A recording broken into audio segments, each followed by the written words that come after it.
Welcome to a demo of my business income and expense ledger template.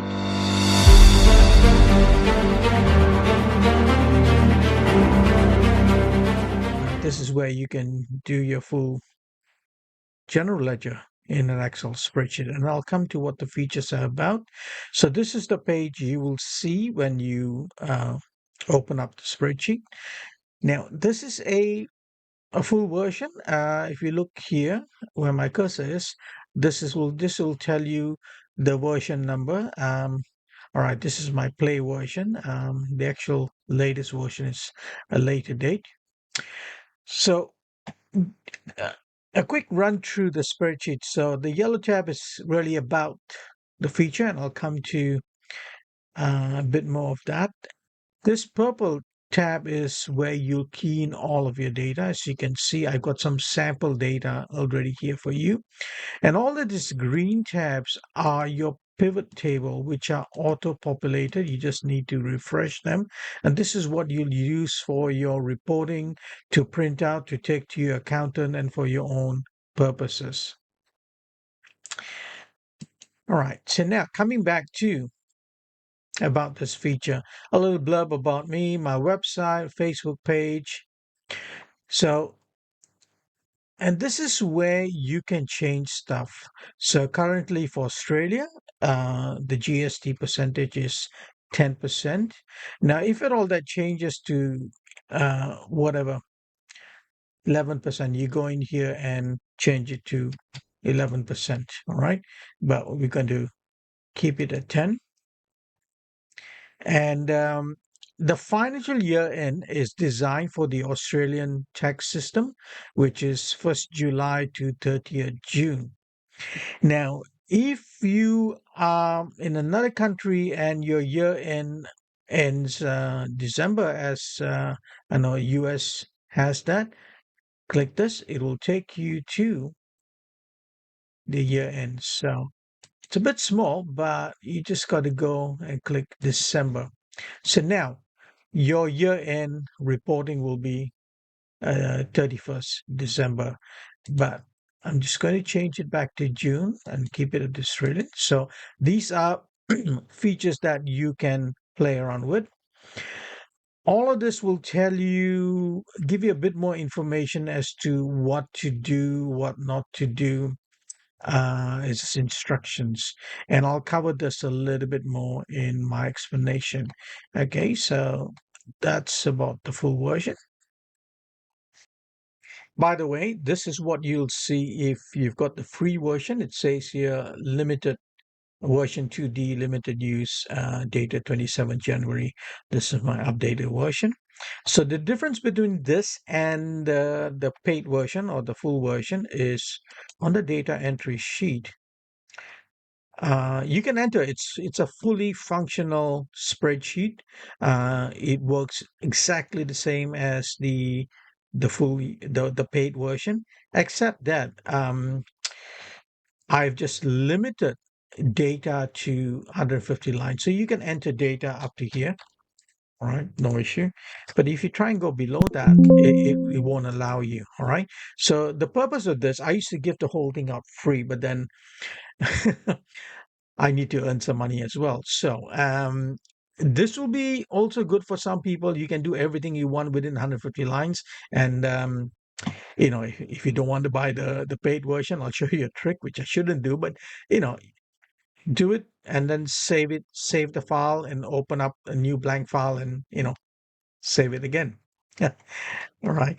Now, one thing is for this version and the paid version, you can actually these are sample data I put in just to explain how it works. So once you're ready to use, just highlight all of that and delete.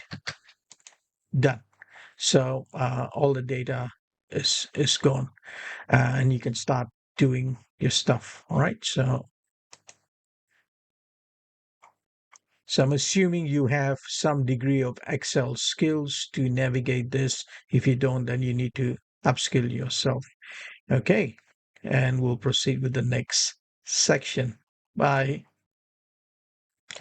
we are now at the notes about this feature. Now, if you look at this, where my cursor is, the data entry sheet, the purple tab, this is where most of your work is going to be. I've already got some sample data here. So you would enter data only on the green cells. All right. You can change your company name here. You will enter data, date, paid to, purpose, income, expense category.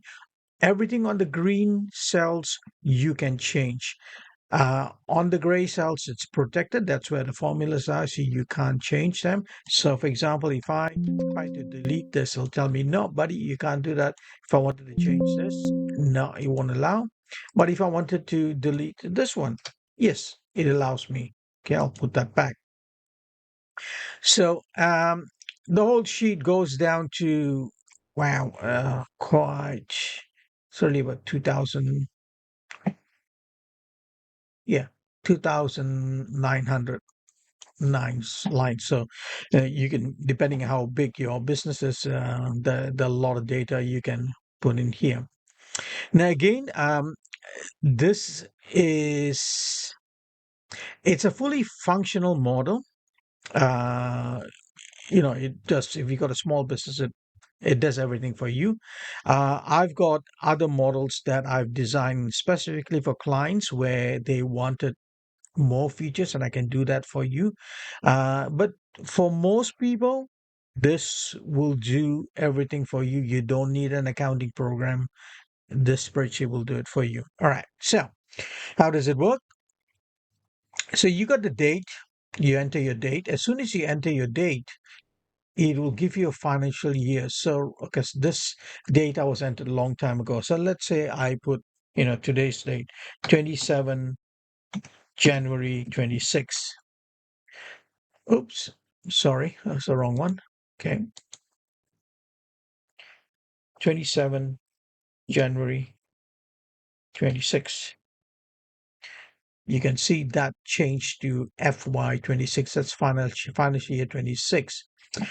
So this is based on the Australian tax system. So if I put 1st July 26, notice it'll go to, oh, what am I doing? Sorry. So if I change the date to 1st July 26, notice that has gone to FY27, and that's simply because the Australian financial year ends on 30th June. Now, if you had changed this part in the notes about feature, if you had changed that June to December, then when you enter 1st July here, it will still read FY26 for you. Let's do that. All right. So I'm going to change this to December. Now, if you go back here, you notice how when we put in 1st July, it's gone to FY26 because your financial year ends in December. So I'm going to change this back to June, and it's switched back to FY27. So typically how you'd use it is, let me do some sample data for you. All right. So I'm going to put in here 27 um, January 26. FY26. So let's say I pay to, ABC store, and let's say I purchase some stationery. Now, with the income expense category, you can enter you can enter stationery here. In my more advanced models, what I do specific for client, I prepared a chart of accounts, and it comes up as a pull down list, and so you don't have to enter everything. But one caution: if you are typing in stationery, make sure you got the exact same spelling each time. Otherwise, when you do your income expense summary, the expense details will it'll assume it's got another expense category. All right. So transaction type, of course, is an expense. So you click on the pull down list. You can only select either income or expense. And and this is not essential, but you can put I can put, all right, I paid it to Westpac. I just got a short form here. And I paid, let's say, $100 for stationery.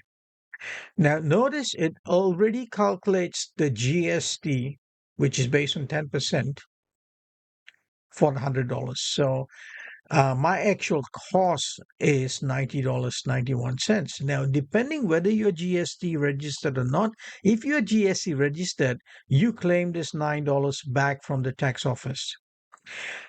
But if you're not GST registered, then your cost is really $100. All right, and I'll explain that a little bit more.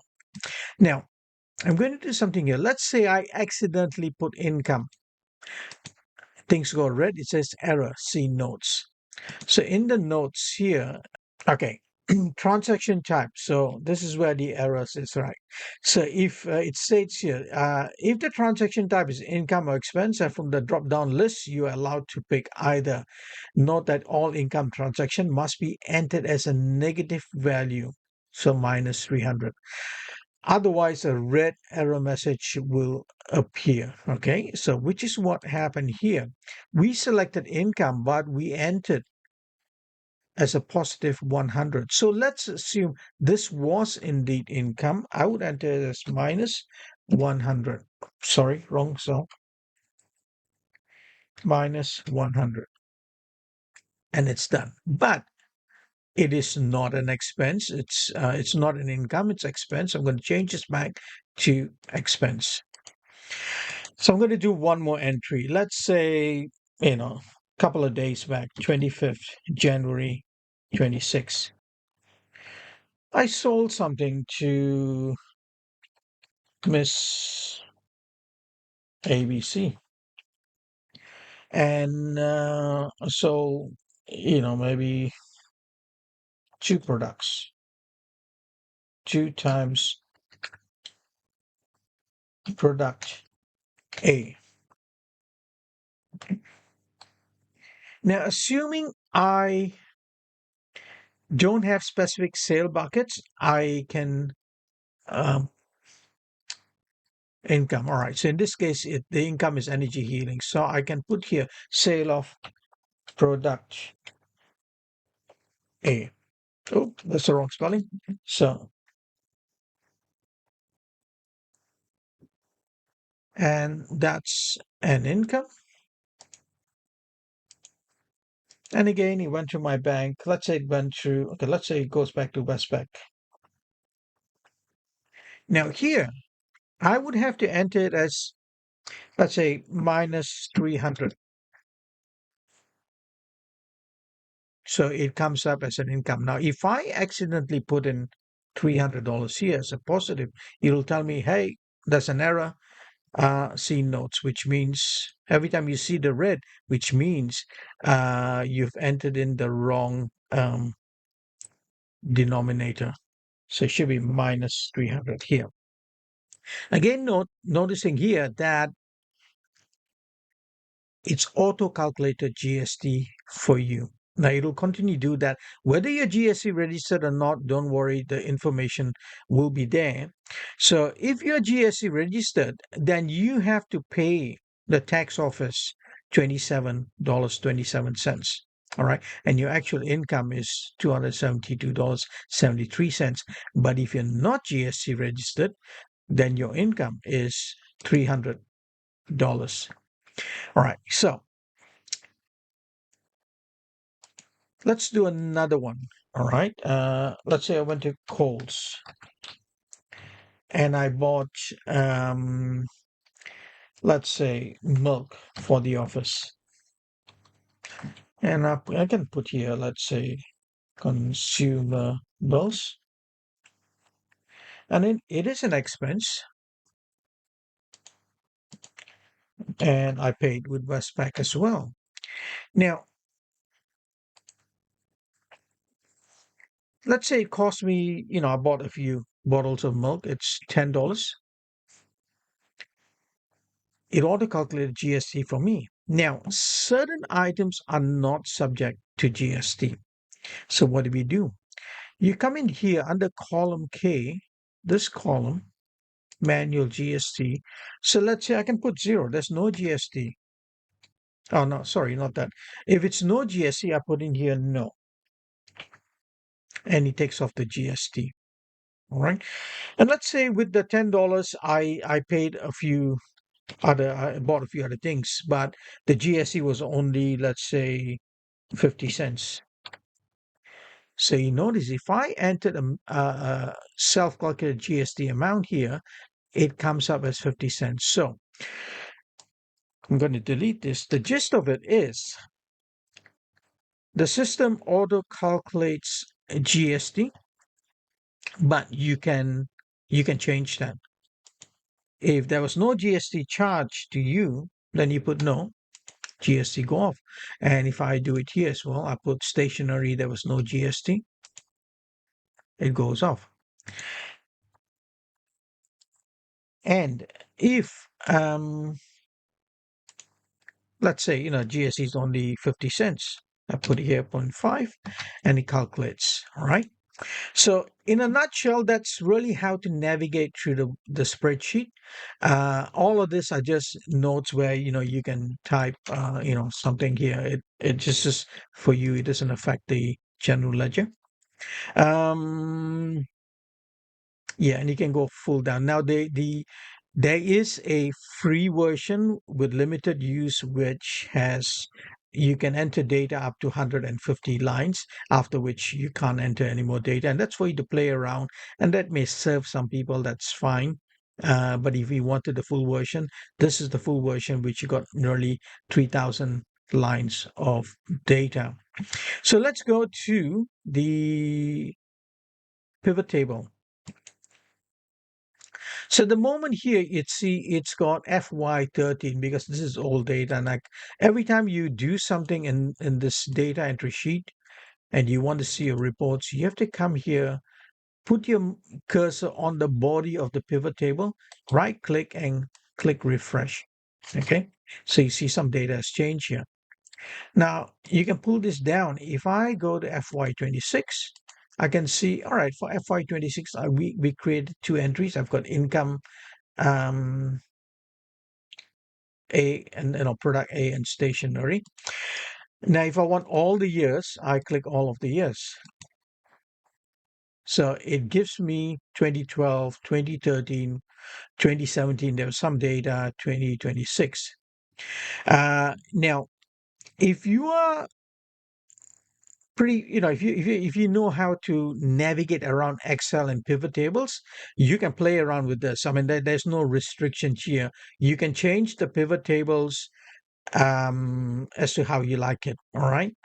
So I won't go into a lot of detail here. There's enough YouTube videos available on pivot tables. If you're not sure, send me an email. I'll help you, or give me a call. I'll help you where I can. So this will help you. Okay, good. FY26. Now, income category. So this is just analyzing all your income over the years. I'm going to click. So, okay, one thing, once you click refresh here, it refreshes all of the other pivot tables. So this tells you income FY13, FY14, this is what I got. And these were the income categories. All right. Expense, the same thing over the years. And this is what I got. Again, you can change this pivot table in any which way you want. So you got expense categories, income categories. You can, use the income expense detail. You can use the income expense summary. And if I refresh that, sorry, so okay, I'll give you all the years here. It tells you all the years, 2012, 2013, 2017. You normally want to take out the blank. Okay, there's no blank. Take out that one, F, and that will take out the weird numbers. So again, this is a summary, and your GST summary, this is at 2013. So if I select all and I take out FY00, it tells me how much I have to, if I'm GST registered, it tells me how much I have to pay the tax office. So I'm just going to bring this down to take all of this up. I'm just going to look at 2013. And let's say 2013 is a done year. So I had $45 GST that I collected in sales, but um, I $391 that I paid in GST. So really, the tax office owes me $345. That normally won't be the case because you normally have a lot more income. This is sample data. And again, if you don't understand GST, then you might want to see accountant or look up YouTube or send me an email. I'll explain a little bit more to you. So in a nutshell, this is how you work around the spreadsheet. Data entry is where you enter all your data, and based on whatever data you enter, these green tabs will give you your reports. And so I have quite a number of people who have downloaded this free version, and all they do is just print this out and give it to the accountant. Or if you're doing your own tax return, this will give you all the information you need.